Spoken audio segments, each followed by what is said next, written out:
अब हम आते हैं हमारे लास्ट चैप्टर पे, जो कि है human rights and Indian constitution. And इस चैप्टर के बाद ही जो हमारा ये पूरा सिलेबस था, मतलब बेसिकली ये जो क्रैश कोर्स था, ये यहाँ पे कंप्लीट हो जाएगा। एंड आई टोटली रिक्वेस्ट कि क्रैश कोर्स लगने में बहुत छोटा लगता होगा, बट इसके लिए भी ढेरों मेहनत लगती है। So please do share this crash course with all your friends जिनको कि इनकी ज़रूरत हो सकती है। एंड बस यही मेन बात है, हम चाहते हैं कि थोड़ा सा आप इसको शेयर कीजिए, क्योंकि we are doing it for free. And शायद ये और कोई यहाँ पे कोचिंग इंस्टीट्यूट ऐसा कुछ करता होगा, ठीक है। और अगर आपको ऐसे ही या फिर इससे भी अच्छे तरीके से 9th सेमेस्टर में पढ़ना हो, तो ये जो नंबर है, नंबर पे ज़रूर से हमें व्हाट्सएप कीजिए। हम आपका 9th सेमेस्टर का भी जो कोचिंग है उसको और भी एक बढ़िया तरीके से यहाँ पे करवा सकते हैं। एनीवेज, हम स्टार्ट करते हैं हमारा लास्ट चैप्टर, जो कि है human rights and Indian constitution. अब ये चैप्टर है क्या, जैसे इसका नाम से ही समझ में आ रहा है कि ह्यूमन राइट्स और इंडियन कॉन्स्टिट्यूशन, इसके बीच में क्या यहाँ पे रिलेशन है, ये उसको इस्टेब्लिश करता है। जैसे हम जानते हैं कि हमारा देश में जो सबसे हाईएस्ट लॉ है वो हमारा भारत का संविधान है। एंड ये जो भारत का संविधान है, इसमें ह्यूमन राइट्स बहुत अच्छे से दिए हुए हैं। लगभग में सभी के सभी ह्यूमन राइट्स जो कि हर एक इंटरनेशनल लॉ में है, यूडीएचआर में है, आईसीसीपीआर में है, आईसीईएससीआर में है, इन सभी में जितने भी ह्यूमन राइट्स हैं वो सभी के सभी ह्यूमन राइट्स मोर और लेस हमारे इंडियन कॉन्स्टिट्यूशन में हैं ही, ठीक है। So because of this reason हमें ये जानना जरूरी हो जाता है कि अगर ह्यूमन राइट्स की बात करते हैं तो हमारा जो इंडियन कॉन्स्टिट्यूशन है वो कहाँ पे स्टैंड करता है। एंड अगर ह्यूमन राइट्स अगर हमारे इंडियन कॉन्स्टिट्यूशन में है तो वो कहाँ पे है और किस हद तक है। बेसिकली हमारे इंडियन कॉन्स्टिट्यूशन में ये जानना कि ह्यूमन राइट्स कैसे हैं और कहाँ कहाँ पे है, ये हम इसके थ्रू यहाँ पे समझ सकते हैं, ठीक है। सो आइए इसको स्टार्ट करते हैं। अब फर्स्ट एंड फॉरमोस्ट थिंग, मैं फर्स्ट और सेकंड क्वेश्चन को अभी यहाँ पे नहीं समझाऊंगा। मैं सबसे पहले यहाँ पे फोर्थ क्वेश्चन से स्टार्ट करते हैं, जो कि कहता है explain the relationship between human rights and fundamental rights under the constitution of India. ये एक क्वेश्चन का कोई मतलब यहाँ पे समझ में नहीं आता है। Now compare and contrast between the fundamental rights under the constitution of India and human rights covenant. Compare between human rights recognized under UDHR and the fundamental rights as contained in the Constitution of India. Enumerate in detail the provisions in the Constitution of India protecting human rights. Discuss right to religion with reference to the Universal Declaration of Human Rights and Indian Constitution. Write a note on the right to life and personal liberty with reference to the Universal Declaration and Indian Constitution.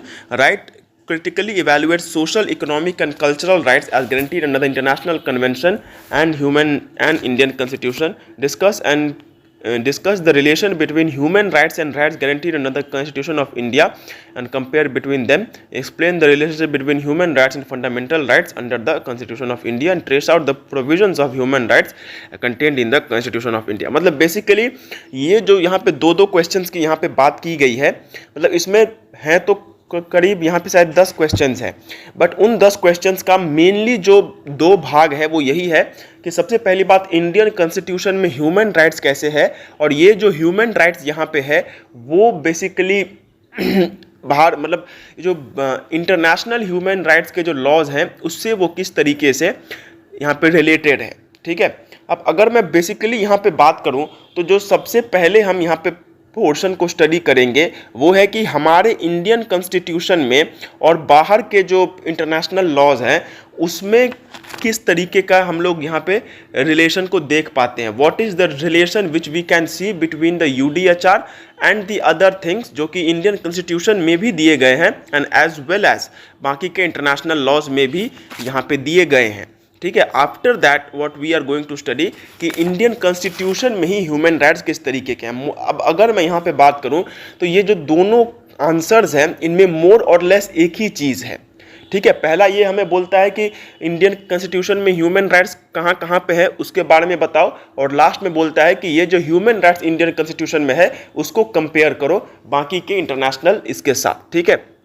Now I want to make one thing very clear, वो ये है कि अगर हम बात करते हैं international laws और इंडियन कॉन्स्टिट्यूशन के बीच में कंपैरिजन करने का, तो ये काफ़ी ज़्यादा यहाँ पे ट्रिकी है। वाई? बिकॉज इंडियन कॉन्स्टिट्यूशन का तो हमें मालूम है कि कहाँ कहाँ पे क्या क्या स्टेटेड है, बट हमें विदेशी लॉज के बारे में उतना ज़्यादा यहाँ पे पता नहीं है।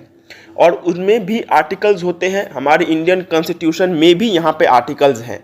तो बेसिकली जब हम ये दोनों का कंपैरिजन करेंगे तो कंपैरिजन करते वक्त जो भी इंटरनेशनल लॉज होगा, इंटरनेशनल लॉज का आर्टिकल नंबर नहीं याद रखना है, क्योंकि पूरा का पूरा यहाँ पे जो दिमाग है वो कंफ्यूज हो जाएगा। ठीक है, जैसे अगर मैं बात करता हूँ equality before the law and equal protection of the law, तो ये यूडीएचआर में आर्टिकल नंबर 7 में दिया गया है और कॉन्स्टिट्यूशन ऑफ इंडिया में ये आर्टिकल नंबर 14 में दिया गया है। ठीक उसी तरीके से ये एक आईसीसीपीआर में किसी और आर्टिकल में दिया गया होगा, आईसीईएससीआर में किसी और आर्टिकल में दिया गया होगा। तो मेनली अगर मैं यहाँ पे बात करता हूँ तो ये जो इंडियन कॉन्स्टिट्यूशन को छोड़ के जो इंटरनेशनल लॉज यहाँ पे हैं, उन इंटरनेशनल लॉज में आर्टिकल नंबर बहुत ज़्यादा वैरी यहाँ पे करेगा। एंड अगर नहीं भी वैरी करता है तो भी इंडियन कॉन्स्टिट्यूशन का आर्टिकल नंबर याद रखना एंड उनका आर्टिकल नंबर यहाँ पे याद रखना ये पर्टिकुलरली पॉसिबल नहीं है और इसकी ज़रूरत भी नहीं है। So because of this reason हम सिर्फ जब इंडियन कॉन्स्टिट्यूशन की बात आएगी तो उसी टाइम पे हम लोग यहाँ पे आर्टिकल नंबर का मेंशन करेंगे। विदेशी लॉज के केस में आर्टिकल नंबर को मेंशन करने की ज़रूरत बिल्कुल भी नहीं है। ठीक है, तो सबसे पहले हम लोग बात करते हैं कि ह्यूमन राइट्स में जो सबसे पहला राइट है वह इक्वालिटी बिफोर द लॉ। तो यूडीएचआर जो है वो ये कहता है कि all are equal before the law and are entitled without any discrimination to equal protection of the law. मतलब सभी कानून के सामने में इक्वल हैं और सभी को कानून जो है वो एक इक्वल प्रोटेक्शन यहाँ पे देगा। यही चीज़ हमारे इंडियन कॉन्स्टिट्यूशन में आर्टिकल 14 में दिया गया है, जो कि यही बात कहता है कि किसी भी आदमी को जो स्टेट है या फिर जो भारत की सरकार है वो इक्वालिटी बिफोर द लॉ ना ही वो उसको डिनाई करेगी और ना ही वो equal protection of the law इसको भी वो यहाँ पे डिनाई करेगी। मतलब बेसिकली यूडीएचआर का जो आर्टिकल यहाँ पे आर्टिकल नंबर 7 है उसमें जो बातें लिखी हुई है वही बात यहाँ पे आर्टिकल 14 में इंडियन कॉन्स्टिट्यूशन में यहाँ पे दिया गया है। ठीक है, फिर था equal protection of law without any discrimination. अब आर्टिकल 7(2) ऑफ द यूडीएचआर ये कहता है कि all are entitled to equal protection against any discrimination in violation of this declaration and against any incitement to such discrimination। मतलब ये जो equal protection of law जो है वो हर किसी को इक्वल तरीके से मिलेगा और किसी को भी डिस्क्रिमिनेशन करके ये इक्वल प्रोटेक्शन नहीं दिया जाएगा। यही सेम चीज़ हमारे आर्टिकल 15 में भी दिया गया है, वो जो कि प्रोहिबिशन ऑफ डिस्क्रिमिनेशन की बात करता है। एंड ये भी रिलीजियन, रेस, कास्ट, जेंडर और प्लेस ऑफ बर्थ इनके हिसाब से भी वो यहाँ पे इस बात को ये करता है। मतलब इस बात को इंडियन कॉन्स्टिट्यूशन आर्टिकल 15 के हिसाब से यहाँ पे सपोर्ट करता है। फिर अगर बात करते हैं right to participate in the government of his country, मतलब बेसिकली एक आदमी का जो यहाँ पे पॉलिटिकल राइट होता है, तो यूनिवर्सल डिक्लेरेशन क्या कहता है कि everyone has the right to take part in the government of his country directly और through freely chosen representatives. Everyone has the right to equal access to public service in his country. The will of the people shall be the basis of authority of government and this shall be expressed in periodic and genuine elections which shall be by universal and equal suffrage and shall be held by secret vote और by equivalent free voting procedure. मतलब basically हर एक आदमी को UDHR ये कहता है कि हर एक आदमी को पॉलिटिकल लाइफ जीने का हक है, वो पॉलिटिक्स में पार्ट ले सकता है। वो या तो डायरेक्टली अपने देश की सरकार के लिए काम करे या फिर किसी और को इलेक्ट करके वहाँ पे काम करे। फिर जो भी पब्लिक यूटिलिटीज़ होती है वो सभी उसको वहाँ पे मिल सकता है। तो बेसिकली पॉलिटिकल लाइफ जीने का जो है वो हर एक आदमी को अधिकार है, ये आर्टिकल यूडीएचआर का आर्टिकल कहता है। लेकिन जो कॉन्स्टिट्यूशन ऑफ इंडिया है वो भी यही कहता है that there shall be equality of opportunity for all citizens in matters relating to employment or appointment to any office under the state। मतलब स्टेट के अंदर में, मतलब बेसिकली सरकारी ऑफिस के यहाँ पे अगर हम लोग केस में बात करते हैं, कोई सरकारी नौकरी पाने के लिए हर किसी को इक्वल अपॉर्चुनिटी जो है वो यहाँ पे दिया जाएगा। ठीक है, इक्वल अपॉर्चुनिटी जो है वो हर एक आदमी को यहाँ पे मिलेगा। वो ऑफिस अंडर द स्टेट, मतलब सरकारी नौकरी में हर किसी को इक्वल अपॉर्चुनिटी दिया जाएगा, बट ये सिर्फ नाम का है। SC ST यहाँ पे कुंडली मार के बैठ जाते हैं, ठीक है। इसके बाद है right to freedom of opinion and expression. ये UDHR यही कहता है that everyone has the right to freedom of opinion and expression. This right includes freedom to hold opinions without interference and to seek, receive and impart information ideas through any media and regardless of frontiers. मतलब basically freedom of speech and expression, इसके बारे में UDHR ये कहता है कि हर किसी को अपना जो भी वो कहना चाहता है वो रखने का उसके पास में हक है। यही चीज़ इंडियन कॉन्स्टिट्यूशन आर्टिकल 19(1)(a) के तहत कहता है कि freedom of speech and expression हर एक सिटीजन के पास यहाँ पे है। फिर right to freedom of peaceful assembly and association, मतलब एक जगह पे इकट्ठा होना और एसोसिएशंस बनाना, ये सारे जो राइट हैं वो UDHR में दिए गए हैं। और इंडियन कॉन्स्टिट्यूशन आर्टिकल 19(1)(b) इसके तहत जो है ये इस बात को यहाँ पे सपोर्ट करता है, ठीक है। आर्टिकल 19(1)(b) यहाँ पे ये कहता है कि all citizen shall have the right to assemble peacefully and without arms, मतलब किसी हथियार को छोड़ करके वो एक जगह पे इकट्ठा हो सकते हैं और अपना जो पीसफुल असेंबली है, मतलब पीसफुल अगर कोई प्रोटेस्ट वगैरह हो रहा है तो वो वहाँ पे आराम से किया जा सकता है। इसके बाद right to work and free choice of employment, मतलब हर एक आदमी को यहाँ पे काम करने का अधिकार है एंड वो काम कर सकता है जो कि उसके हिसाब से सबसे ज़्यादा यहाँ पे बेस्ट रहेगा। So according to article 23 of the UDHR, everyone has the right to work, to free choice of employment, to just and favourable conditions of work and to protection against unemployment. Everyone without any discrimination has the right, मतलब basically work के regarding अगर हम लोग यहाँ पे law, मतलब इसके provision के बारे में यहाँ पे बात करते हैं तो बेसिकली हर एक आदमी के पास में ये यहाँ पे राइट है कि वो पहली बात तो काम करे, फिर जो काम उसको मन करता है वो काम वो करे, फिर वो जो काम कर रहा है वो उसको ठीक से उसके लिए पैसा वैसा सब कुछ मिले।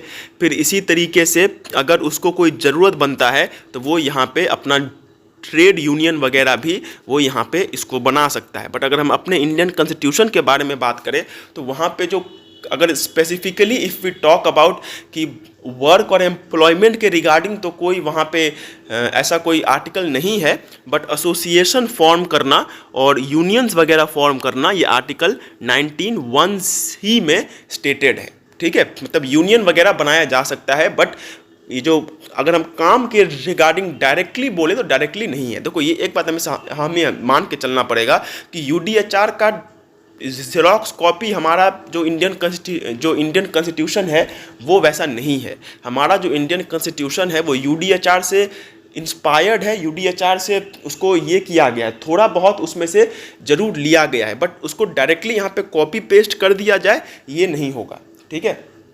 तो इसी वजह से सब कुछ हमें इंडियन कॉन्स्टिट्यूशन में डायरेक्टली नहीं मिल सकता है, ठीक है। फिर right to freedom of movement and residence without any territory of India, मतलब एक देश के कोई भी अगर उस देश का नागरिक है तो वो उस देश के किसी भी कोने में जा सकता है जो कि पब्लिकली यहाँ पे अवेलेबल हो, वो उसके ऊपर में कोई भी फ्रीडम एंड रेसिडेंस का जो राइट है वो उसका छीन नहीं सकता। यही सेम चीज़ जो है वो इंडियन कॉन्स्टिट्यूशन में भी कहा गया है कि जो भी यहाँ पे सिटीज़न वगैरह होंगे वो आराम से भारत देश में यहाँ से वहाँ कहीं भी भारत देश में वो जा सकते हैं और भारत के किसी भी कोने में वो घर वगैरह खरीद सकते हैं, ठीक है। आर्टिकल 19(1)(d) जो है वो इस बारे में बात करता है। फिर राइट टू ओन प्रॉपर्टी, अब article 7 of the Universal Declaration of Human Rights says that everyone has the right to own property alone as well as in association with others. No one shall be arbitrarily deprived of his property. मतलब right to own property ये आदमी का यहाँ पे अधिकार है, and ये हमारे इंडियन कॉन्स्टिट्यूशन में भी था जो कि आर्टिकल 31 में था, जो कि मतलब राइट टू ओन प्रॉपर्टी इसको एक फंडामेंटल राइट बना देता था। बट इससे क्या था कि इससे देश का जो विकास है उसमें बहुत ज़्यादा बाधा आता था। बाधा इस तरीके से कि अगर अब जैसे हमारा देश जो है, हमारे देश में अगर फॉर इंस्टेंस कोई डेवलपमेंट चल रहा है एंड किसी की ज़मीन अगर उसी बीच में आ जाती है तो फिर तो बस वो आदमी ज़िंदगी भर के लिए पैसा उसको मिल जाता है। तो यही चीज़ भारत में बहुत ज़्यादा हो रहा था कि सरकार को कहीं पे डेवलपमेंट करना होता था तो सरकार वहाँ पे लोगों से ज़मीन मांगने जाती थी, बट लोग ज़मीन देते नहीं थे और वो दे भी नहीं और वो उनसे लिया भी नहीं जा सकता था। क्यों? क्योंकि आर्टिकल 31 जो है वो वहाँ पे उनको ये प्रोहिबिट, मतलब आर्टिकल 31 राइट टू प्रॉपर्टी को भी एक फंडामेंटल राइट डिक्लेयर करता था। एंड जब कोई राइट एक फंडामेंटल राइट बन जाता है तो कोई भी उस राइट को छीन नहीं सकता। नोबडी कैन, मतलब कोई भी उस राइट को उन लोगों से नहीं छीन सकता है। ठीक है, तो इसी वजह से इस राइट को हटा दिया गया। तो as of now we do not have what we call the right to property as a fundamental right. ये लीगल राइट जरूर है बट फंडामेंटल राइट नहीं है। बट स्टिल क्योंकि ये इंडियन कॉन्स्टिट्यूशन में एक टाइम पे था तो इसी वजह से ये चीज़ अभी भी यहाँ पे स्टेटेड है। फिर अगर बात करते हैं freedom from ex post facto law. Ex post facto law का बेसिकली मतलब क्या होता है? जो लॉज जिनका रेट्रोस्पेक्टिव इफेक्ट होता है। तो यूडीएचआर ये कहता है कि everyone charged with a penal offence has the right to be presumed innocent until proved guilty according to the law in a public trial at which he has had all the guarantees necessary for his defence. No one shall be held guilty of any penal offense on account of any act or omission which did not constitute a penal offense under the national or international law at the time when it was committed, nor shall a heavier penalty be imposed than the one that was applicable at the time when the penal offense was committed। मतलब basically कोई भी penal या फिर criminal law के case में अगर हम लोग यहाँ पे बात करते हैं तो कोई भी आदमी उस क्राइम के लिए उसको सज़ा नहीं दी जा सकती है जो कि उस टाइम पे क्राइम था ही नहीं। जैसे हमारे देश में अगर बात करते हैं तो होमोसेक्सुअलिटी जो था वो एक टाइम पे यहाँ पे that was a crime at a particular period of time, but उसको फिर बाद में हटा दिया गया। तो ये यहाँ पे अलाउड है। बट कोई चीज़ पहले यहाँ पे क्राइम था ही नहीं एंड बाद में उसको अगर एक क्राइम डिक्लेयर कर दिया जाता है तो जब वो चीज़ क्राइम नहीं था then at that period of time, उस टाइम पे अगर किसी आदमी ने कोई भी चीज़ गलत किया होगा तो फिर हम उसे उस बात के लिए सज़ा नहीं दे सकते हैं। ठीक है, यही चीज़ जो है वो हमारे इंडियन कॉन्स्टिट्यूशन में तो खैर ये उतना ज़्यादा डायरेक्टली नहीं दिया गया है, बट ये आर्टिकल 21 तो इंडियन पिनल कोड यहाँ पे क्यों दिया गया है? आर्टिकल नहीं होगा, ये सेक्शन होगा। एक सेकंड, मैं इसको एक बार चेक ही कर लेता हूँ कि आर्टिकल है कि यहाँ पे ये आर्टिकल ही होगा, लेकिन यहाँ पे ये इंडियन पिनल कोड नहीं होगा, ये कॉन्स्टिट्यूशन ही है। मतलब इंडियन कॉन्स्टिट्यूशन का जो ये है आर्टिकल 21 जो है वो बेसिकली यहाँ पे बात करता है कि कोई भी आदमी जो कि मतलब किसी भी ऐसे ऑफेंस के लिए उसको यहाँ पे ट्राई नहीं किया जा सकता है जो उस टाइम पे ऑफेंस नहीं था जब उसने वो वैसा यहाँ पे करके रखा था। तो ये आर्टिकल 21 जो है वो यहाँ पे इस बारे में बात करता है। और वो यहाँ पे और भी एक बात करता है कि जब मैंने अगर कोई क्राइम यहाँ पे करके रखा था जिसका सज़ा पहले 7 साल था, अभी अगर उस सज़ा को बढ़ा करके 10 साल कर दिया गया है तो मुझे उस बात के लिए अगर मेरा जो सज़ा है उसको और बढ़ाया नहीं जा सकता है। ठीक है, क्योंकि मतलब बेसिकली दिए यहाँ पे फेयर नहीं है। ठीक उसी तरीके से no person shall be prosecuted and punished for the same offence more than once, मतलब आर्बिटरी बोल रहा हूँ, डबल जियोपार्डी से यहाँ पे बचाने की कोशिश यहाँ पे की जा रही है। और ये जो सेल्फ विटनेस का जो यहाँ पे काम हम लोग कहते हैं, जिसे हम लोग सेल्फ इंक्रिमिनेशन कहते हैं, वो भी यहाँ पे नहीं होना चाहिए। ठीक है, इसके बाद अगर हम लोग यहाँ पे बात करते हैं तो freedom from arbitrary arrest, detention and exile, मतलब किसी को भी फालतू में अरेस्ट नहीं यहाँ पे कर लेना है। अगर उसे अरेस्ट किया जा रहा है तो उसे बेसिकली हमें बताना पड़ेगा कि उसको क्यों यहाँ पे अरेस्ट किया जा रहा है। अगर अरेस्ट यहाँ पे उसको करना सही भी है तो भी उसे जेल में आदमियों की तरह रखना चाहिए, ये नहीं कि किसी जानवर की तरह उसको यहाँ पे रख दिया गया। तो basically freedom from arbitrary arrest और डिटेंशन और एग्जाइल ये यूडीएचआर में भी अच्छे से स्टेटेड है। और हमारे हमारे इंडियन कॉन्स्टिट्यूशन का आर्टिकल 21 में भी इस बात को हम लोग यहाँ पे डिराइव कर सकते हैं। ऑल्दो डायरेक्टली तो ये बात यहाँ पे स्टेटेड नहीं है, बट आर्टिकल 21 जो कहता है कि no person shall be deprived of his personal liberty and life, वो इसी बात पे फोकस करके रखता है कि किसी मतलब उसके अंदर में ये आर्बिट्रेरी अरेस्ट, डिटेंशन और एग्जाइल, ये सारी चीज़ें उसके अंदर में आती है। जैसे हम जानते हैं कि आर्टिकल 21 जो है वो सिर्फ ऊपर ऊपर से एक बहुत ही छोटा आर्टिकल दिखाई देता है, बट अंदर ही अंदर वो एक बहुत बड़ा आर्टिकल है। So because of this reason article 21 के अंदर में ये सारी चीज़ें इंटरप्रिटेशन के थ्रू लाई जा सकती है। इसके बाद अगर हम लोग बात करते हैं तो फ्रीडम फ्रॉम स्लेवरी और सर्विट्यूड, मतलब किसी भी आदमी को ना कोई गुलाम बना सकता है, ना ही किसी से उसे गुलामी यहाँ पे करवाई जा सकती है, ट्रैफिकिंग वगैरह नहीं हो सकता है। नाउ ये चीज़ आर्टिकल 23 में बोला गया है कि कोई ट्रैफिकिंग और मतलब ह्यूमन ट्रैफिकिंग जो होता है, फिर किसी को पकड़ करके उससे ये करवाना, उससे भीख मंगवाना और भी तरीके के जो पनिशमेंट वगैरह होते हैं, मतलब फोर्स्ड लेबर, वो मेनली यहाँ पे अलाउड नहीं है। और अगर Nothing in this article shall prevent the state from imposing compulsory service for public purposes, and in imposing such services the state shall not make any discrimination on, मतलब basically article 23 उन्हीं बातों को यहाँ पे कहता है कि किसी भी ह्यूमन ट्रैफिकिंग नहीं हो सकता है, किसी से ज़बरदस्ती भीख नहीं मंगवाई जा सकती है, and at the end of the day forced labour भी किसी तरीके से नहीं हो सकता है। ठीक है, इसके बाद right to freedom of thought, conscience and religion, मतलब जो यहाँ पे रिलीजियस लॉज होते हैं उनके बारे में यूडीएचआर यहाँ पे कहता है कि हर एक आदमी को ये अधिकार है कि वो अपना रिलीजियन प्रैक्टिस कर सकता है, जो भी उसे चाहिए वो वहाँ पे वो प्रैक्टिस कर सकता है। उसे अगर कोई नहीं भी प्रैक्टिस करना है तो भी वो यहाँ पे प्रैक्टिस कर सकता है, मतलब सॉरी, अगर उसे कोई रिलीजन में नहीं मानना है तो वो भी यहाँ पे अलाउड है। इसके साथ साथ अगर वो एक माइनॉरिटी है तो just because he is a minority, उसका जो राइट है वो यहाँ पे वायलेट नहीं होना चाहिए कि just because you are a minority so your rights are being violated, तो वो भी यहाँ पे नहीं होना चाहिए। मतलब बेसिकली हर एक आदमी को अपना धर्म के रिगार्डिंग जो भी उसे चाहिए वो सब वो यहाँ पे कर सकता है। तो वही सेम चीज़ जो है वो आर्टिकल 25 में यहाँ पे स्टेटेड है कि यहाँ पे 3 P's के बारे में बात किया गया है, प्रैक्टिस, प्रोपगेट एंड प्रोफेस। मतलब मैं अपने धर्म को मानूं, मैं अपने धर्म के लिए काम करूं और मैं अपने धर्म को बढ़ाऊं, ये तीनों की तीनों चीज़ें मैं यहाँ पे आराम से कर सकता हूँ। फिर बात करते हैं right to social security. Right to social security का मतलब क्या होता है कि मैं एक सोसाइटी में रहता हूँ तो सोशल सिक्योरिटी जैसे कि कोई इंश्योरेंस वगैरह यहाँ पे चीज़ें हो गई तो वो सारी चीज़ें मुझे मिलनी चाहिए। आर्टिकल 22 जो है human rights, everyone as a member of society has the right to social security and is entitled to realisation through national effort and international cooperation and in accordance with the organisation and resources of each state. Social security का मतलब basically ये जो ESI हो गया, insurance वगैरह हो गया, जो यहाँ पे पब्लिक इंश्योरेंसेज होते हैं वो पाने का राइट हर एक आदमी के पास में है।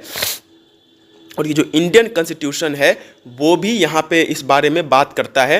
मतलब बेसिकली मतलब देखो सोशल सिक्योरिटी का मैंने बस एक छोटा सा यहाँ पे पार्ट बोला कि वो इंश्योरेंस का पार्ट, बस social security means lot. Social security का मतलब होता है कि मैं एक सोसाइटी में रह रहा हूँ तो मुझे, अब फॉर इंस्टेंस अगर एक हिंदू है जो कि एक मुस्लिम मेजॉरिटी एरिया में वो वहाँ पे रह रहा है तो उसको एक सोशल सिक्योरिटी देना ये यहाँ पे इसका काम है। अगर एक मुस्लिम एक हिंदू एरिया में रह रहा है तो उसको वहाँ पे सोशल सिक्योरिटी देना ये सरकार का काम है। तो यही सारी चीज़ों के वो बारे में यहाँ पे बात यहाँ पे की जा रही है कि माइनॉरिटी राइट्स जो हैं वो आर्टिकल 29 के तहत यहाँ पे दिए जाते हैं कि अगर कोई भी section of the citizens residing in the territory of India और any part there of having a distinct language, script और culture of its own shall have the right to conserve the same. मतलब basically होता क्या है कि जहाँ पे भी माइनॉरिटीज़ एंड मेजॉरिटीज़ एक साथ रहते हैं तो वहाँ पे मेजॉरिटी का जो इन्फ्लुएंस है वो बहुत ज़्यादा होता है माइनॉरिटी के ऊपर में, एंड इसी कारण की वजह से माइनॉरिटीज़ जो है वो बहुत मतलब उनको बहुत ज़्यादा हटाया जाता है या फिर उनके साथ काफ़ी गलत चीज़ें होती हैं। तो because of this reason minority rights का यहाँ पे प्रोटेक्शन, सोशल सिक्योरिटी का यहाँ पे प्रोटेक्शन, ये सारी की सारी बातें यहाँ पे भी दी गई हैं। एंड राइट टू एजुकेशन जो कि UDHR में भी स्टेटेड है, article 31 of the Indian constitution establishes that all minorities whether based on religion और language shall have right to establish and administer educational institutions of their choice. और शायद article 22 में ये बात यहाँ पे कही गई थी। तो बेसिकली राइट टू एजुकेशन जो है वो इंडियन कॉन्स्टिट्यूशन में भी यहाँ पे दिया गया है।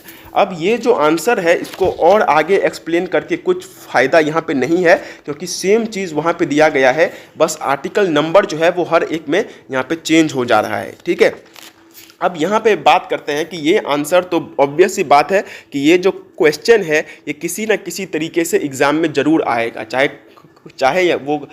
वो कम मार्क्स के लिए आए या फिर चाहे वो ज़्यादा मार्क्स के लिए आए। तो अब हम इसको आंसर कैसे करेंगे? तो जैसा कि मैंने कहा कि इंटरनेशनल लॉज जो है, इंटरनेशनल लॉज का आर्टिकल नंबर बिल्कुल भी याद रखने की ज़रूरत नहीं है, क्योंकि वो हमारे लिए ज़रूरत भी नहीं है एंड वो हमारे लिए पॉसिबल भी नहीं है।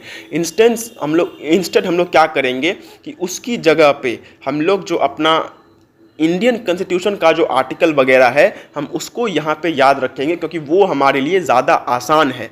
तो इंडियन कॉन्स्टिट्यूशन का आर्टिकल नंबर को हम लोग यहाँ पे याद रखते जाएंगे और उनमें से जो जो राइट्स हमने अभी तक इतने सारे हमने ह्यूमन राइट्स के जो लॉज है उनको स्टडी किया है, तो हम लोग आर्टिकल नंबर के हिसाब से, जैसे आर्टिकल 14 हुआ, आर्टिकल यहाँ पे 14 में क्या लिखा हुआ है, equal protection of law and equality before the law. तो यही सेम चीज़ यूडीएचआर में और भी अलग अलग लॉज में दिए गए हैं। तो हम सबसे पहले क्या लिखेंगे, international scenario, the UDHR along with other international human rights instruments such as the ICCPR and the ICESCR aims to क्या बोलते हैं, advises states to equally protect their citizens and have a equality among their citizens.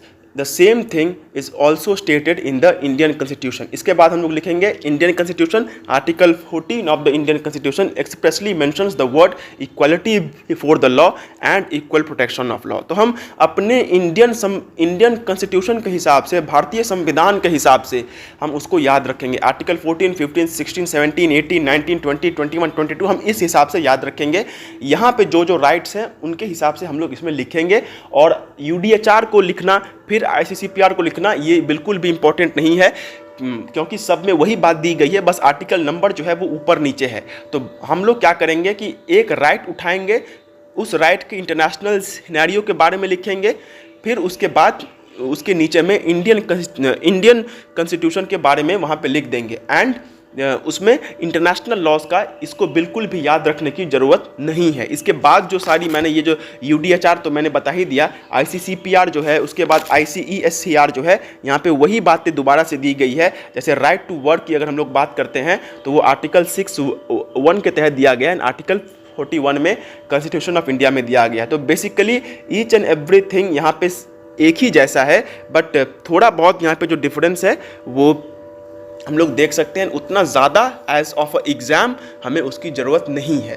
ठीक है, सो ये यहाँ पे कुछ बातें थी जो कि मुझे बताना था, क्योंकि ये जो क्वेश्चन है हो सकता है कि बहुत ज़्यादा भी अगर आ जाए तो 16 मार्क्स के लिए वो आ जाए। तो 16 मार्क्स के लिए हम लोग आराम से जितना हमने अभी तक स्टडी किया है हम उतना यहाँ पे ज़रूर से लिख सकते हैं। ठीक है, हाँ, एक बार ये जो आईसीसीपीआर था वो तो उसी से सिमिलर है। ठीक है, इसमें तो कुछ बताने वाला नहीं है, बट आईसीईएससीआर को मैं एक बार बता देता हूँ, क्योंकि आईसीईएससीआर का जो इंडियन कॉन्स्टिट्यूशन के साथ जो यहाँ पे रिलेशन है वो थोड़ा सा यहाँ पे अलग है। द रीज़न बीइंग कि जैसा कि मैंने कहा कि economic, social and cultural rights ये एक सेकेंड जनरेशन के राइट्स होते हैं। ये सिविल एंड पॉलिटिकल राइट्स से थोड़े ऊपर या फिर थोड़े सेकेंडरी होते हैं। सिविल एंड पॉलिटिकल राइट्स हमें सबसे पहले उनको यहाँ पे बचाने की ज़रूरत होती है, एंड जब वो यहाँ पे बच जाते हैं, जब वो उनका काम यहाँ पे हो जाता है, after that we come to ICESCR, मतलब इकोनॉमिक, सोशल के बाद इकोनॉमिक, सोशल एंड कल्चरल के पास हम उसके बाद आते हैं। सो because of that reason economic, social and cultural rights के अगर हम लोग बारे में बात करें तो इसका जो है वो इंडियन कॉन्स्टिट्यूशन के फंडामेंटल राइट्स में स्टेटेड नहीं है, बट ये directive principles of state policy में इसके बारे में बताया गया है। जैसे अगर हम राइट टू वर्क के बारे में बात करते हैं तो ये फंडामेंटल राइट्स में नहीं दिया गया है, बट ये article 41 of the Indian constitution उसके बारे में दिया गया है। फिर equal pay for equal work ये आर्टिकल 39D में दिया गया है। फिर right to living wage and decent standard of living ये आर्टिकल 43 में है। Humane conditions of work and maternity leave ये आर्टिकल 42 में है। Facilities and opportunities to children for prevention against exploitation ये आर्टिकल 39F में दिया गया है।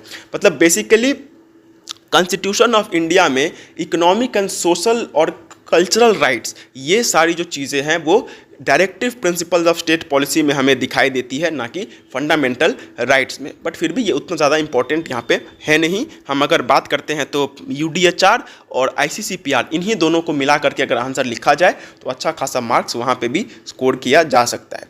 ठीक है, अब इसके बाद का ये जो क्वेश्चन है, examine the relationship between fundamental rights and directive principles of state policy in Indian perspectives, ये जो क्वेश्चन है, ये पहली बात हमारे सिलेबस के हिसाब से उतना ज़्यादा यहाँ पे ठीक नहीं बैठता है, क्योंकि ये 4th सेमेस्टर या फिर हाँ ये 4th सेमेस्टर का एक क्वेश्चन है जो कि बेसिकली फंडामेंटल राइट्स और directive principles of state policy का जो रिलेशन क्या है वो यहाँ पे बताता है।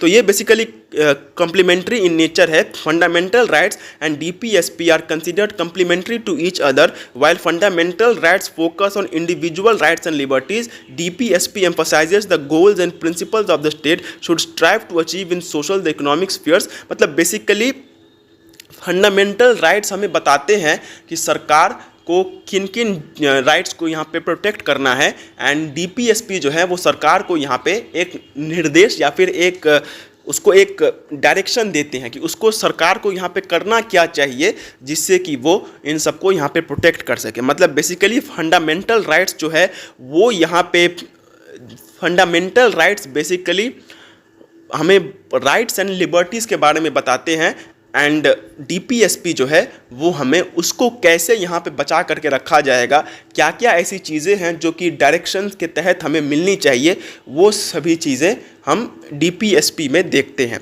फिर non justiciability of DPSP, unlike fundamental rights which are justiciable and can be enforced in courts, DPSP are non justiciable. This means that individuals can not directly approach courts for their enforcement. ये हम पहले से भी जानते हैं कि जो DPSP है, DPSP के बारे में मतलब बेसिकली DPSP के तहत अगर किसी का कोई राइट वायलेट होता है तो वो उसके लिए कोर्ट में नहीं जा सकता, या फिर अगर कोई सरकार DPSP के तहत काम अगर नहीं कर रही है तो उस केस में भी वो सरकार के मतलब वो कोर्ट में जा कर के अपना जो रेमेडी या फिर जो रिलीफ है वो नहीं ले सकता है। ठीक है, फिर harmony and harmonious construction, the courts have emphasised the need for harmony between fundamental rights and DPSP। The doctrine of harmonious construction guides the interpretation of constitutional provisions in a way that avoids conflicts between the two sets of rights and seeks to give effect to both as far as possible. मतलब basically fundamental rights और DPSP जो है ये आपस में एक दूसरे से फंडामेंटली ये जुड़े हुए हैं, मतलब ये दोनों आपस में एक तरीके से जुड़े हुए हैं। तो जब भी इन दोनों का इंटरप्रिटेशन किया जाना चाहिए तो वो हार्मनी के साथ, हार्मनी मतलब दोनों की बातें जो है वो यहाँ पे सुननी चाहिए, एंड आफ्टर दैट हमें एक इसके ऊपर में आना चाहिए। We should come to a conclusion after that only. ऐसा नहीं कि बस कुछ भी मतलब फंडामेंटल राइट को सबसे पहले पढ़ा और उसी के हिसाब से जो है यहाँ पे काम कर दिया, नहीं, वैसा नहीं होना चाहिए। बेसिकली हमें यहाँ पे फंडामेंटल राइट्स को भी यहाँ पे स्टडी करना होगा और DPSP को भी स्टडी करना होगा, एंड दोनों को यहाँ पे स्टडी कर लेने के बाद अगर दोनों को यहाँ पे हम साथ ले करके चल सकते हैं तो वो हमें यहाँ पे करना चाहिए। फिर सबऑर्डिनेशन ऑफ DPSP, हाँ अभी जो while fundamental rights enjoy higher legal protection, DPSPs are considered subordinate to fundamental rights in a conflict between the two, the courts generally prioritise the protection of fundamental rights. मतलब basically जो fundamental rights होते हैं वो थोड़े से superior हैं as compare to the directive principles of state policy. Directive principles of state policy जो है उसका अगर कोई लीगल मैटर आता है तो उसको फंडामेंटल राइट्स का जो लीगल मैटर है उसके बाद उसको यहाँ पे सॉल्व किया जाता है। ठीक है, फिर अगर हम लोग बात करते हैं यहाँ पे स्टेट ऑब्लिगेशन का, तो DPSP impose positive obligations on the state to promote social justice, welfare and equitable distribution of resources. The state is expected to take steps to implement DPSP over time subject to its available resources and other consideration. मतलब जो state का जो obligation होता है वो DPSP के case में ज़्यादा होता है क्योंकि वो एक डायरेक्ट यहाँ पे ये है, मतलब that is a direct direction और दैट इज़ अ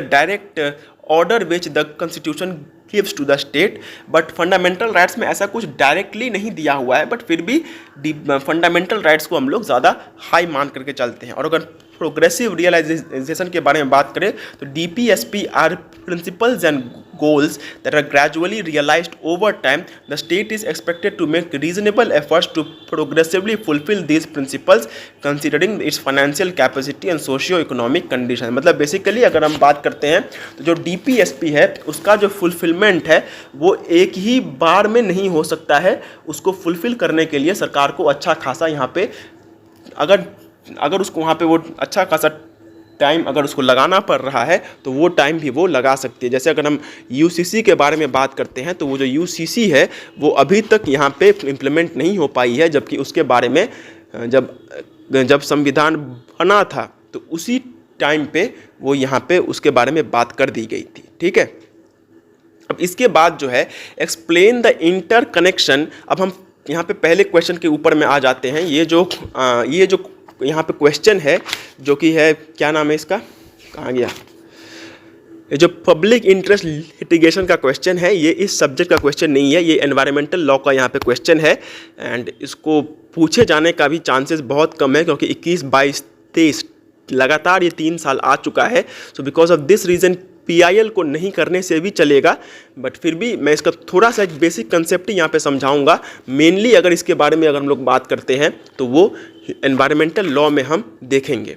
अब अगर हम लोग बात करते हैं explain the interconnection between human rights jurisprudence, हम फर्स्ट क्वेश्चन में है and right to life guaranteed under article 21 and right a detail note on right to life and personal liberty and short note on right to life. जैसे कि मैंने कहा कि Indian constitution में जितने भी आर्टिकल्स हैं जो कि फंडामेंटल राइट्स को यहाँ पे गवर्न करते हैं, उनमें से सबसे ज़्यादा कोई अगर अजीब या फिर अगर कोई बहुत ही ज़्यादा मतलब क्या बोलते हैं एकदम अलग आर्टिकल है तो वो आर्टिकल नंबर 21 है।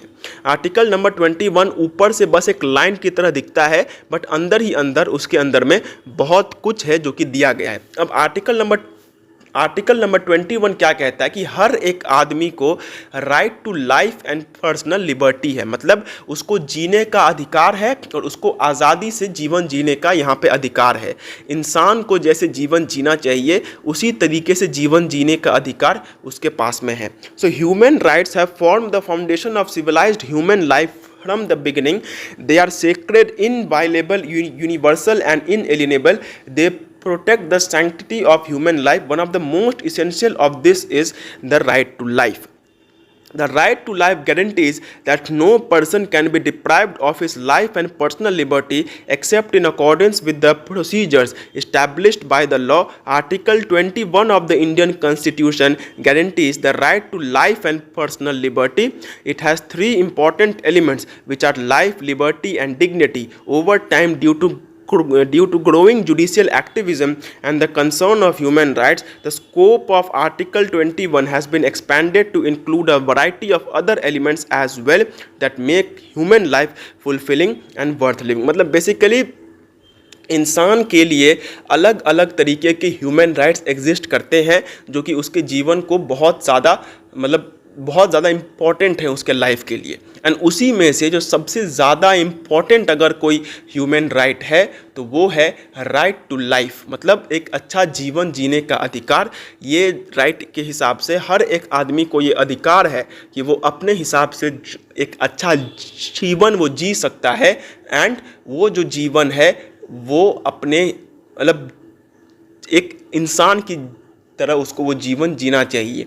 तो ये जो राइट है ये सबसे ज़्यादा इम्पॉर्टेंट ह्यूमन राइट है, एंड इंडियन कॉन्स्टिट्यूशन जो है वो इस राइट को आर्टिकल नंबर 21 के तहत वो उसको देने की कोशिश करता है। और ये जो आर्टिकल नंबर 21 है इसके आसपास जो जुडिशियल एक्टिविज़म हुआ है, मतलब जो अलग अलग केस लॉज हुए हैं, जो अलग अलग केसेस बार बार इसके तहत किए गए हैं, उनमें अगर हम लोग बात करते हैं तो ये जो आर्टिकल नंबर 21 है इसका जो स्कोप है वो बहुत ज़्यादा यहाँ पे फैला है। ठीक है, पहले जो आर्टिकल नंबर 21 का मतलब हम लोग निकालते थे मतलब एवरी डे थोड़ा बहुत उसमें से ये हो रहा है, इंक्रीमेंट हो रहा है। So the right to life, liberty and security of a person has been covered under Article 3 of the UDHR. Additionally, Article 6 of the ICCPR provides that every human being has the inherent right to life. This right ought to be protected by the law, and no one shall be deprived of his life arbitrarily. Right to life can also be found embedded in the constitution of different countries across the world. मतलब basically right to life जो है ये UDHR में भी stated है और ICCPR में भी स्टेटेड है, और दोनों ही यही कहते हैं कि हर एक इंसान के पास अपना एक राइट टू लाइफ है, और ये जो राइट टू लाइफ है ये पूरे तरीके से यहाँ पे प्रोटेक्टेड होना चाहिए, और किसी को भी उसके राइट टू लाइफ के तहत हमें उसका जो लाइफ का जो राइट है वो नहीं छीनना चाहिए. Now right to life can also be found embedded in the constitutions of different countries across the world.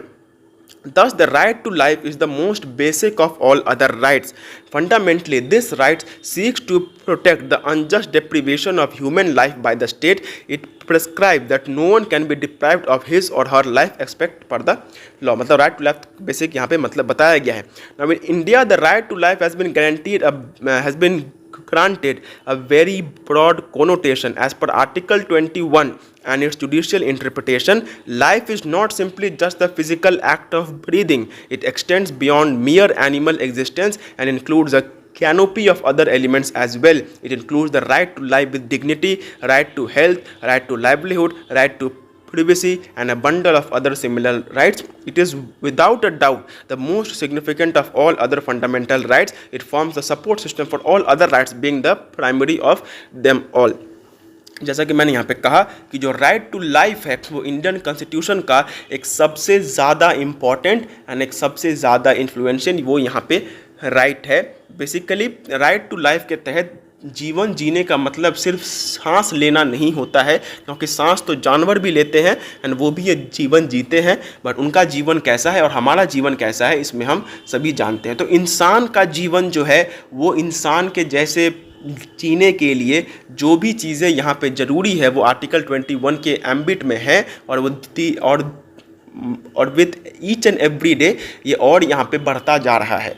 अच्छे से जीना, इज़्ज़त के साथ जीना, एक हेल्दी एनवायरनमेंट में जीना, एक पोल्यूशन फ्री एनवायरनमेंट में जीना, अपने सभी लोगों के साथ एक अच्छा रिलेशन बना करके जीना, ये सभी की सभी बातें इसमें स्टेटेड है. As humans the right to life forms the essence of our very existence. This is because we cannot survive as humans fully without having access to all other allied elements like health, liberty, safety etcetera to make our life worth living and complete. Basically यहाँ पे वही सारी बातें हैं जो कि दोबारा यहाँ पे ये मतलब बार बार यहाँ पे बताई गई है. मेनली यही है कि राइट टू लाइफ का मतलब होता है एक जीवन जीना, और ये जीवन जानवरों का जीवन नहीं है जहाँ पे बस सांस लेने के लिए हमें छोड़ दिया जाए. एक सभी की सभी चीज़ें जो कि जीवन जीने के लिए ज़रूरी है वो सभी की सभी चीज़ें इसके अंदर में यहाँ पे आना चाहिए. और ये जो है ये इंडियन कॉन्स्टिट्यूशन में बहुत अच्छे तरीके से स्टेटेड है, जो कि स्पेसिफिकली हमें ये कहता है कि इंडियन कॉन्स्टिट्यूशन का आर्टिकल नंबर 21 जो है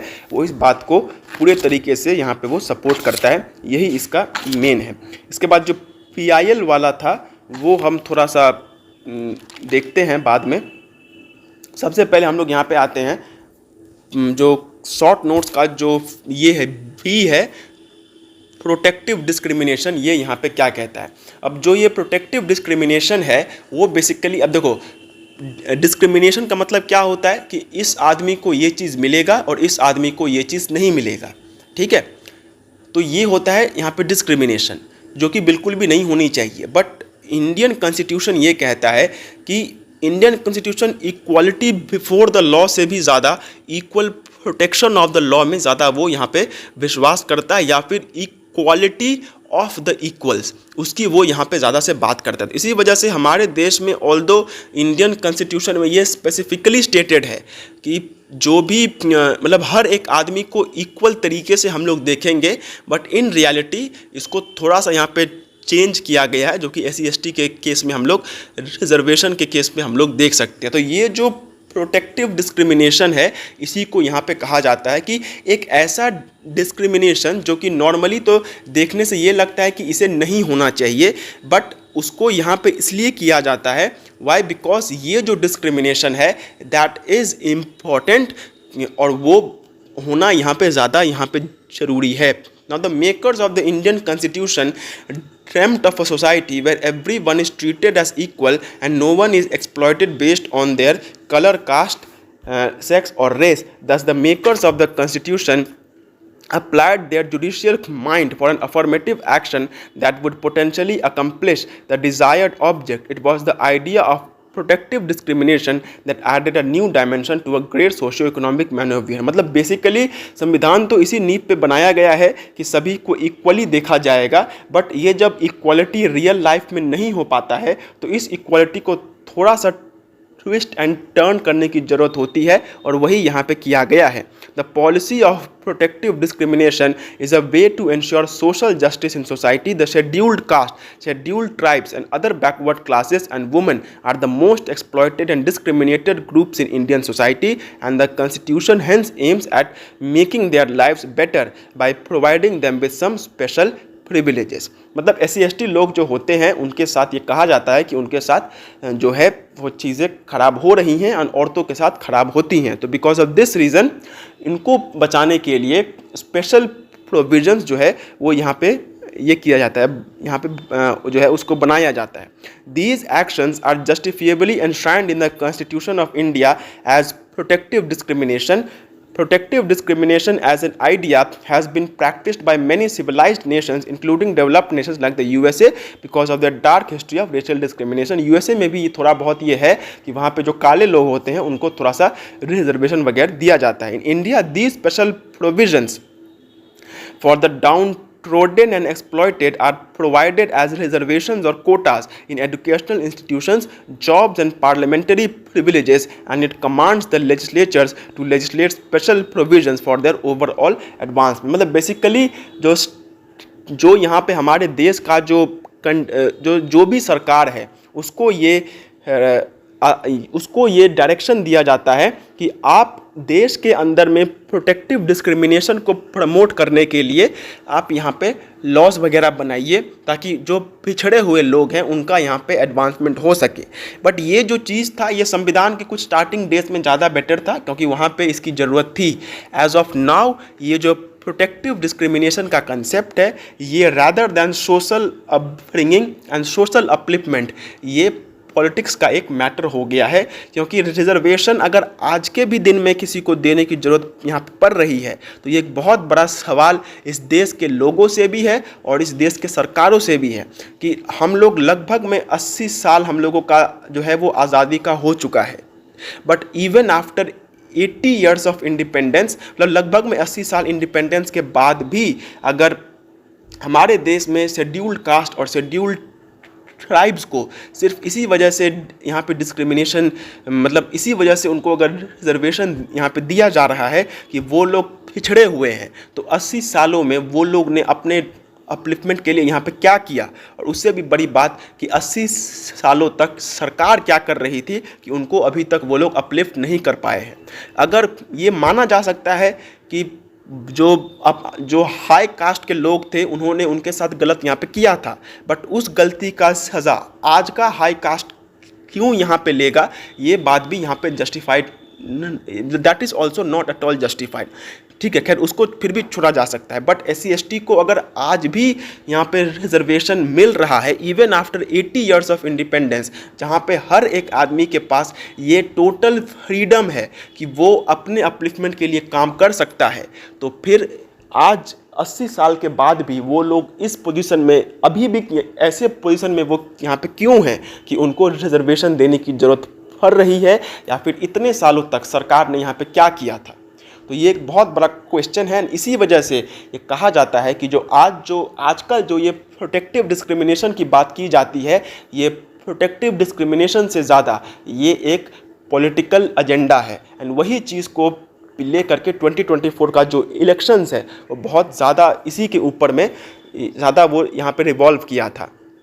बहुत लोगों ने ये नैरेशन बनाया कि रिजर्वेशन को हटा दिया जाएगा, इसी वजह से जो भी मतलब राइट विंग पार्टीज़ थी उनको यहाँ पे वोट नहीं मिला। फिर कुछ पार्टीज़ ने ये कहा कि हम 50% 80% यहाँ पे रिजर्वेशन लाएंगे, तो उसकी वजह से उनको वोट मिला। तो ये जो रिजर्वेशन का मैटर है, ये जो प्रोटेक्टिव डिस्क्रिमिनेशन का जो यहाँ पे मैटर है, वो आज instead of social upliftment and a social upbringing, ये एक मैटर है। This is a matter of what we call as political stunt, यानी ये पूरी तरीके से यहाँ पे जस्टिफाइड है। इसमें कोई भी इसकी बात नहीं है कि ये बात गलत है या फिर ये बात सही नहीं है, क्योंकि ये पूरे तरीके से जस्टिफाइड है कि 80 साल बीत चुके हैं, 80 साल का लगभग में टाइम हो चुका है, फिर भी क्या ज़रूरत है ऐसी कि इनको यहाँ पे दिया जा रहा है। ठीक है, अब अगर बात करते हैं हमारे यहाँ पे इंडियन कॉन्स्टिट्यूशन में कि वो किस तरीके से प्रोटेक्टिव डिस्क्रिमिनेशन की बात करता है, तो जो आर्टिकल नंबर 17 है वो अबॉलिशन ऑफ अनटचेबिलिटी की बात करता है और उसको वो एक ऑफेंस बना देता है कि कोई भी आदमी अगर छुआछूत यहाँ पे करता है तो वो एक ऑफेंस है। फिर आर्टिकल 46 की अगर हम लोग यहाँ पे बात करते हैं तो promotion of educational and economic interest, मतलब जो माइनॉरिटी लोग हैं, जो लोग उस तरीके से उस एरिया से आते हैं, उनको अगर यहाँ पे उनको अगर अब अपलिफ्ट करना है तो वो भी यहाँ पे बात बताई गई है। एजुकेशनल एंड इकोनॉमिक इंटरेस्ट की बात उनका अपलिफ्टमेंट का बात आर्टिकल 46 में किया गया है। आर्टिकल 16 और 35 preferential treatment in matters of employment in public services, सरकारी नौकरियों में एक रेफरेंस देना कि just because you are SC/ST हम तुमको यहाँ पे रिजर्वेशन दे रहे हैं, ये भी बात आर्टिकल 16 और 35 में कही गई है। Article 330 and article 332 reservation of seats in the Lok Sabha and state assemblies, ये भी यहाँ पे ये कहा गया है। ठीक है, now 2 constitutional amendments have been incorporated in Article 16(4). The 77th Amendment to the Constitution has taken effect, allowing scheduled caste and scheduled tribes to be given preference in promotions. As a result, Parliament has erased the premise that an appointment does not imply promotion as defined by the Supreme Court in Indira Sawhney versus modifying the Constitution. The 81st Constitutional Amendment also brought changes in Article 16(4)(b), which states that nothing in this article shall prevent the state from considering any unfilled vacancies of a year which are reserved for being filled up in that year in accordance with any provision for the reservation made under clause 4.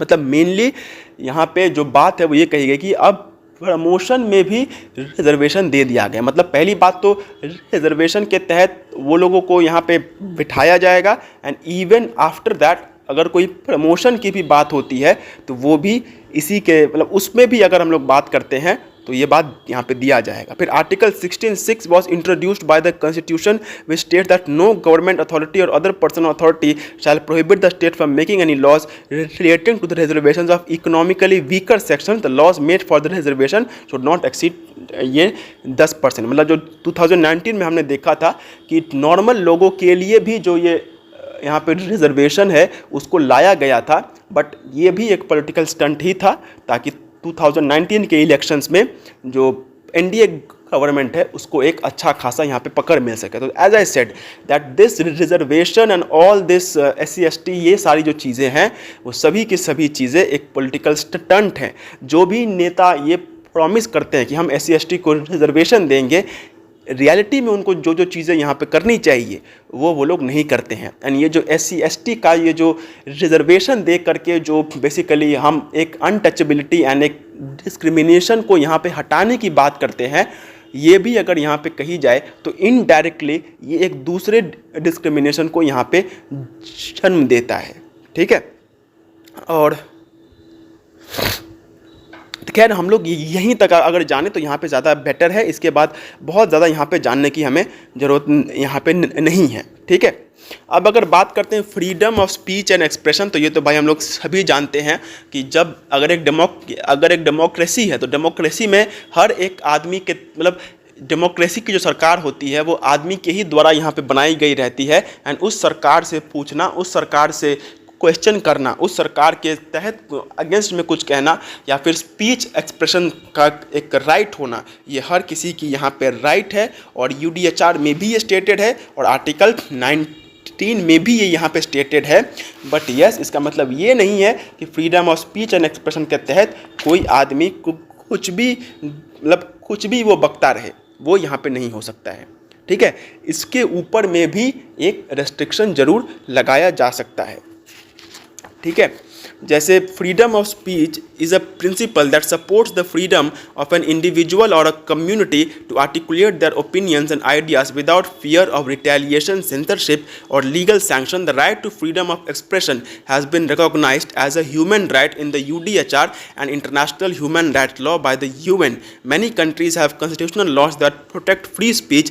Terms like free speech, freedom of speech, and freedom of expression are used interchangeably in political discourse. However, in a legal sense, the freedom of expression includes any activity of seeking, receiving, and imparting information or ideas, regardless of the medium used. So, Article 19 इस बारे में बात करता है। Article 19(1)(a) of the Indian Constitution वो भी इसी बारे में बात करता है। ठीक है, और रीजनेबल रेस्ट्रिक्शन जो है वो इसके ऊपर में ज़रूर से लगाई जा सकती है। अब इसके बाद में आता है इक्वालिटी एंड नॉन डिस्क्रिमिनेशन। अब इक्वालिटी का मतलब यहाँ पे क्या होता है? इक्वालिटी का मतलब होता है कि हर एक आदमी यहाँ पे सरकार के सामने इक्वल है एंड कोई भी आदमी ना तो ऊपर है एंड कोई भी आदमी ना तो नीचे है। अब ये जो इक्वालिटी है इसका मतलब ये होता है, लेकिन जो यहाँ पे डिस्क्रिमिनेशन है, डिस्क्रिमिनेशन का मतलब होता है कि एक आदमी के साथ भेदभाव होना। अब इक्वालिटी एंड डिस्क्रिमिनेशन ये आपस में एक अपोजिट फोर्सेस हैं। इक्वालिटी मतलब सभी एक हैं एंड डिस्क्रिमिनेशन में ये बात कहीं पे भी लागू नहीं होती है। So because of this reason equality and non discrimination, इन दोनों को हम लोग स्टडी करते हैं, इन दोनों को हम लोग साथ ले करके चलते हैं। तो अगर हम लोग बात करते हैं तो इक्वालिटी मतलब हर कोई इक्वल है एंड नॉन डिस्क्रिमिनेशन मतलब जहाँ पे कोई भी डिस्क्रिमिनेशन ना हो। तो ये जो बातें हैं वो हमारे इंडियन कॉन्स्टिट्यूशन में पूरे तरीके से यहाँ पे स्टेटेड है। Article 14 equality before the law के बारे में बात करता है। Article 14 treats all people the same in the eyes of law. Article 14 is described in 2 parts which states and commands the state not to deny any person equality before the law. Another part of it also commands the state not to deny the equal protection of the laws.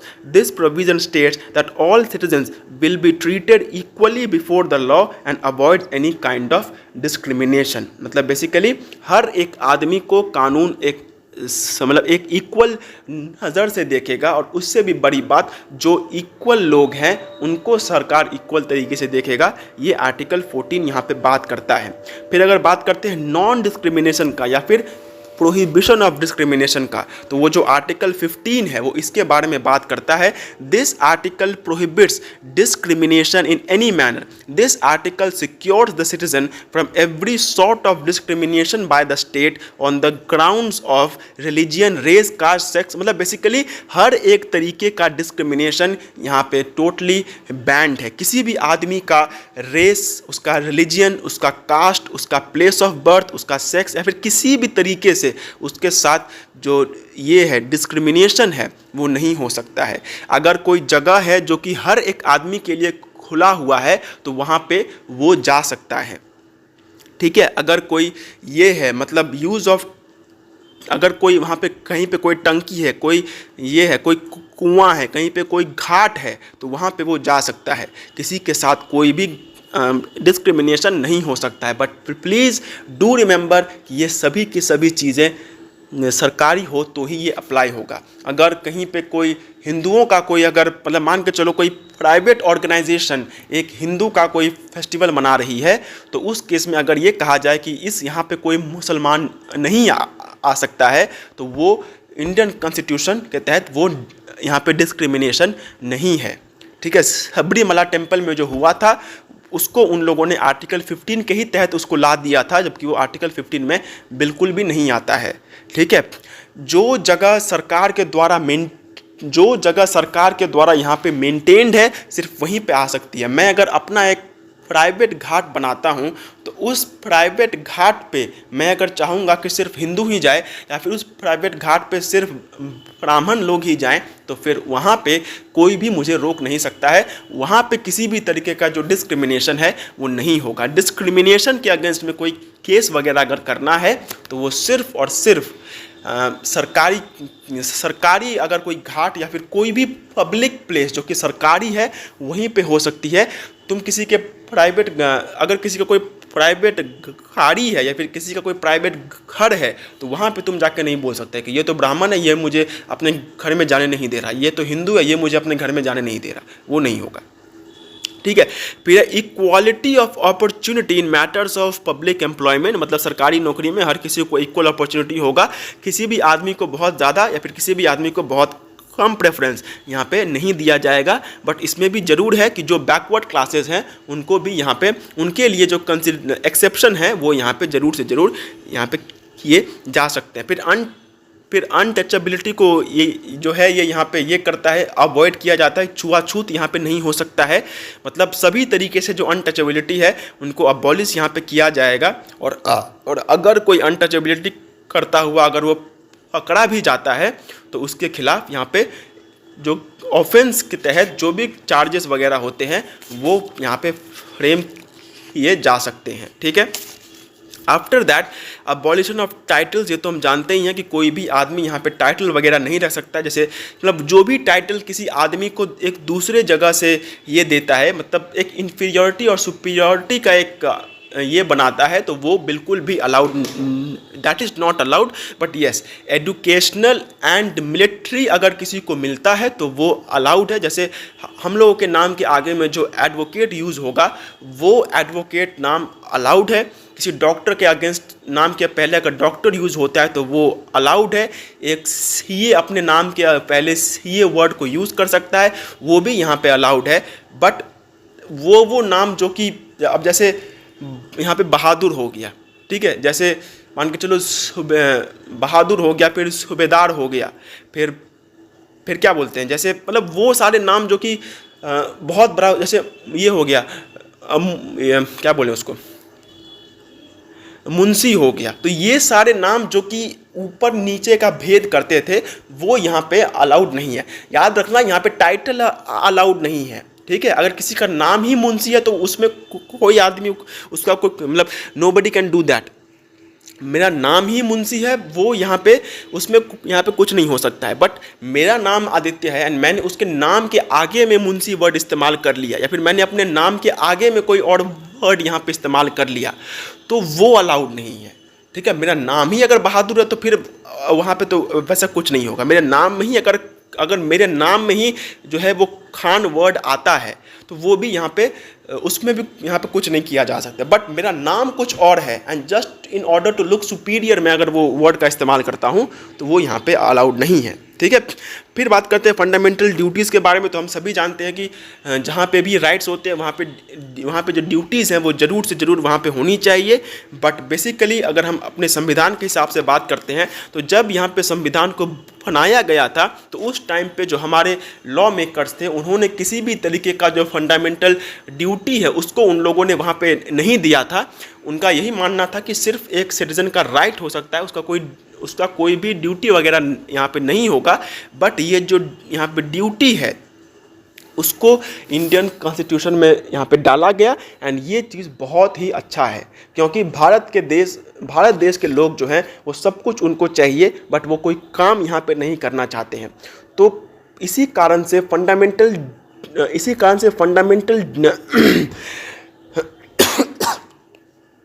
तो इसी कारण से fundamental duty का जो concept था वो यहाँ पे ये दिया गया था।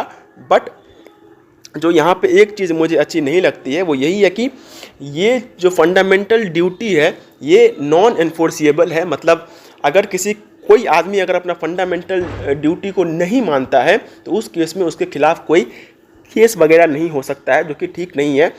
इसको भी एनफोर्सिएबल यहाँ पे बनाना चाहिए ताकि इस देश के लोगों को ये सबक मिल सके कि if they are wanting something, अगर उनको कोई चीज़ चाहिए, अगर उनको राइट्स चाहिए तो उनको ड्यूटीज़ भी यहाँ पे फुलफ़िल करना पड़ेगा।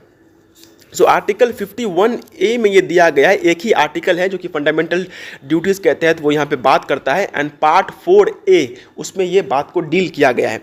इसका ड्यूटी यहाँ पे क्या है, to abide by the constitution, संविधान के साथ हम लोग काम करेंगे and respect it ideals and institution, the national flag and the national anthem. मतलब संविधान का, राष्ट्रगान का और राष्ट्रीय एंथम का और राष्ट्रीय झंडा का हम लोग यहाँ पे रेस्पेक्ट करेंगे। To cherish and follow the noble ideals which inspired our national struggle for freedom. जिन लोगों ने भी हमारे आज़ादी के लिए ये की थी, जंग की थी, उनको रेस्पेक्ट करना ये हमारा यहाँ पे काम है। Sovereignty, unity and integrity of India, मतलब भारत की अखंडता, भारत की एकता और भारत का विविधता, इसको यहाँ पे बना करके रखना ये हमारा यहाँ पे ड्यूटी है।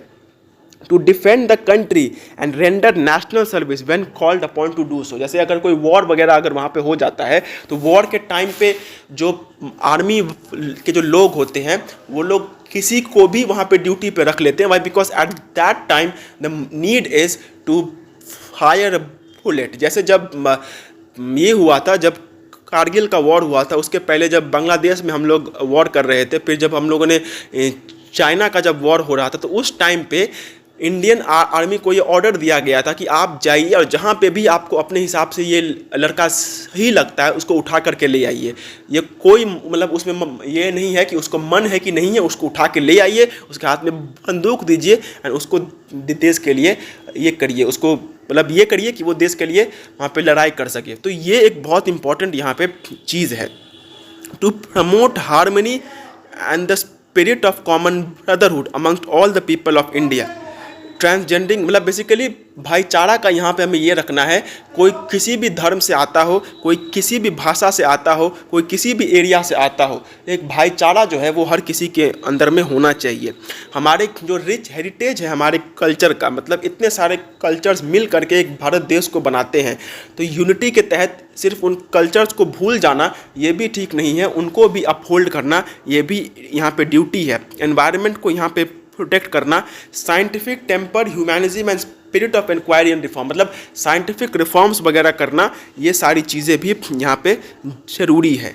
ठीक है, खैर फंडामेंटल ड्यूटीज़ का यहाँ पे पूछे जाने का चांसेस यहाँ पे नहीं है, बहुत ज़्यादा तो वहाँ पे है नहीं, बट फिर भी थोड़ा बहुत यहाँ पे जान लेना यहाँ पे ज़रूरी है।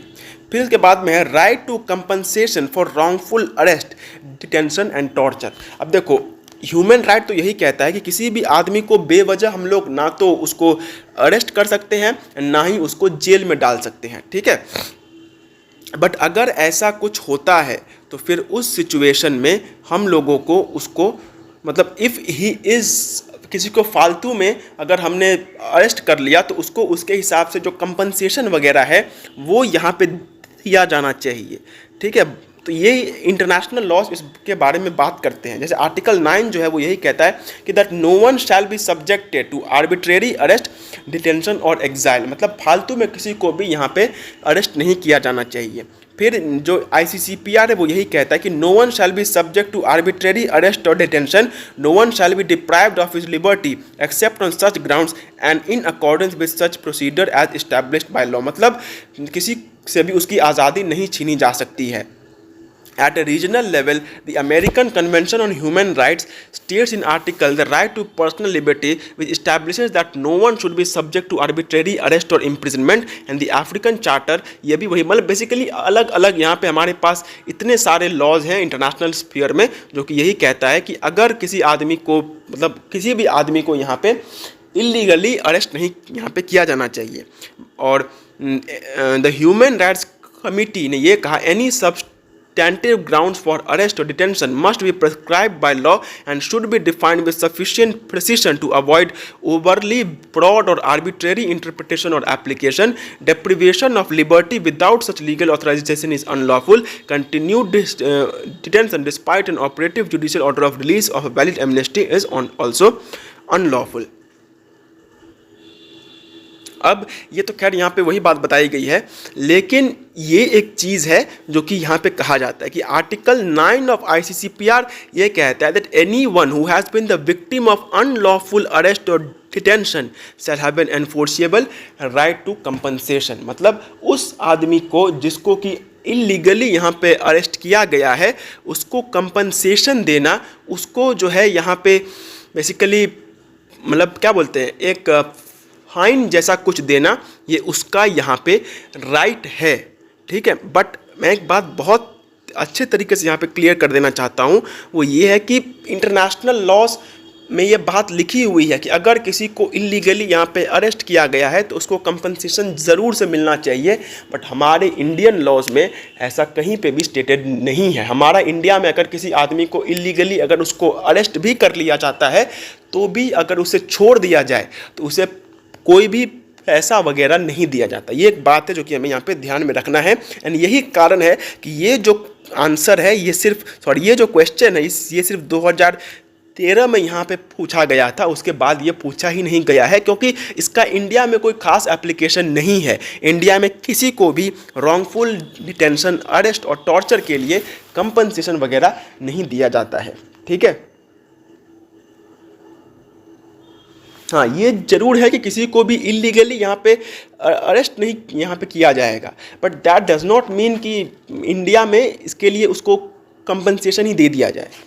ठीक है, अब इसके बाद हम लोग आते हैं हमारे इस चैप्टर के लास्ट क्वेश्चन के ऊपर में, मतलब जो कि मैंने लास्ट के लिए बचा करके रखा था, वो था यहाँ पे PIL। अब देखो PIL का मतलब क्या होता है? PIL का मतलब होता है पब्लिक इंटरेस्ट लिटिगेशन। अब देखो नॉर्मली क्या होता है कि एक आदमी कोर्ट में यहाँ पे तभी जाता है जब उसका कोई राइट वहाँ पे वायलेट हो या फिर उसके साथ कोई गलत काम हो। जैसे मेरा किसी ने ज़मीन हड़प लिया तो मेरा जो यहाँ पे जो ज़मीन है वो अभी उसके पास में है, तो इसके लिए मैं यहाँ पे कोर्ट में जा सकता हूँ। बट यहाँ पे जो मैं कोर्ट में जा रहा हूँ तो इन दिस सिचुएशन जो ज़मीन है वो तो सिर्फ यहाँ पे मतलब सिर्फ मेरा ही ज़मीन यहाँ से लिया गया है।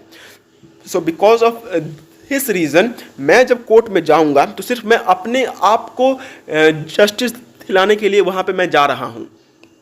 ठीक है, बट अगर मान के चलो बहुत सारे लोगों का जो है एक इंटरेस्ट यहाँ पे अफेक्ट होता है। अब फॉर इंस्टेंस मान के चलो कि सुंदरबन के इलाके में एक बहुत बड़ा वहाँ पे फैक्ट्री लगा दिया गया जिससे वहाँ के लोगों को नौकरी तो मिल गया, बट नौकरी मिलने के साथ वहाँ का जो एनवायरनमेंट था वो बहुत ज़्यादा यहाँ पे ख़राब हो गया। अब ये जो एनवायरनमेंट यहाँ पे ख़राब हुआ, एनवायरनमेंट ख़राब हो जाने की वजह से वहाँ पे जो पहली बात जो नेचुरल लाइफ था वो बहुत ज़्यादा हैम्पर हुआ। जो जानवर वगैरह थे वो अच्छे खासे वो वहाँ पे मर गए।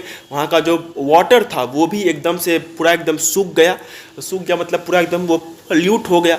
सो बिकॉज ऑफ दिस रीज़न अगर हम लोग यहाँ पे देखते हैं तो बहुत ऐसे केसेस होते हैं जहाँ पे कोई एक चीज़ किसी एक आदमी को अफेक्ट नहीं करता है, वो बहुत सारे लोगों को या फिर अगर कहा जाए तो वो जनरल पब्लिक को यहाँ पे अफेक्ट करता है।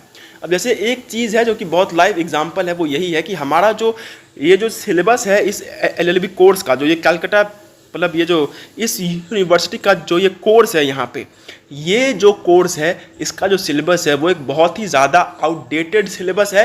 And to be very honest अगर इस सिलेबस के हिसाब से कोई भी यहाँ पे पढ़ाई करता है तो फिर उसको कुछ खास फ़ायदा यहाँ पे मतलब उसको कुछ खास फ़ायदा यहाँ पे नहीं होने वाला है। वाई? बिकॉज मतलब यहाँ पे क्या बोले, जो कंपनीज एक्ट है 1956 अभी तक यहाँ पे उसी को फॉलो किया जा रहा है।